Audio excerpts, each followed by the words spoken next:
આજે આપણે લગ્ન પ્રસંગમાં બનતું તુરિયા પાત્રાનું શાક બનાવવા જઈ રહ્યા છીએ. તો એના માટે આપણને સૌથી પહેલા જોઈશે 1 કપ તેલ. હવે આપણે એમાં 5 ચમચી હિંગ એડ કરીએ છીએ.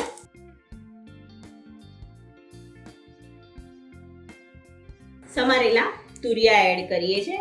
અહીંયા મેં 250 ગ્રામ તુરિયા લીધા છે.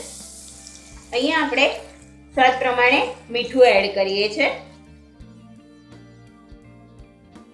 5 ચમચી હળદર એડ કરીએ છીએ.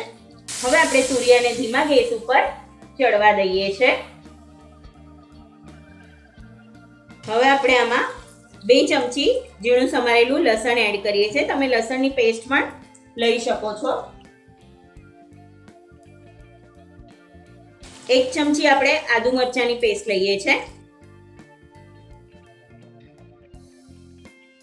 હવે એને મિક્સ કરી લઈએ અને 1 થી 2 મિનિટ માટે આપણે એને ચડવા દઈએ છીએ.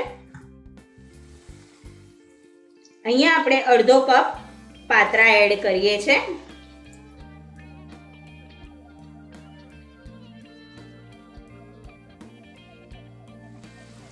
અહીંયા આપણે 1/2 કપ તલ અને શિંગદાણાનો ભૂકો લઈએ છીએ ગ્રેવીને થીક કરવા માટે.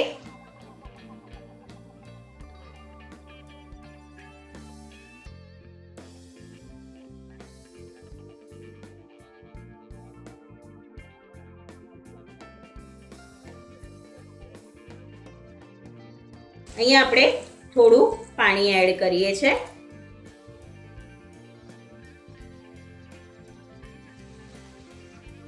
હવે આપણે એમાં 1 મોટી ચમચી લીલું લસણ એડ કરીએ છીએ.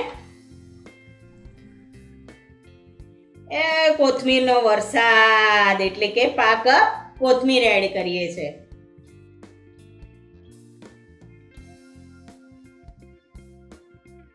ગેસ બંધ કરી અને છેલ્લે આપણે 1 ચમચી સાકર એડ કરીએ છીએ. સાકર ટોટલી ઓપ્શનલ છે. તમે ખાતા હો તો નાખવાનું, નહીં તો તમે સ્કીપ કરી શકો છો. હવે અહીંયા આપણે અડધા લીંબુનો રસ એડ કરીએ છીએ.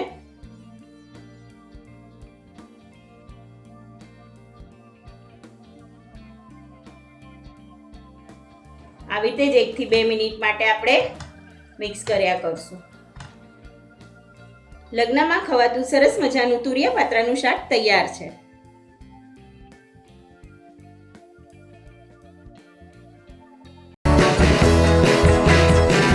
લાઈક કરો, શેર કરો, સબસ્ક્રાઇબ કરો.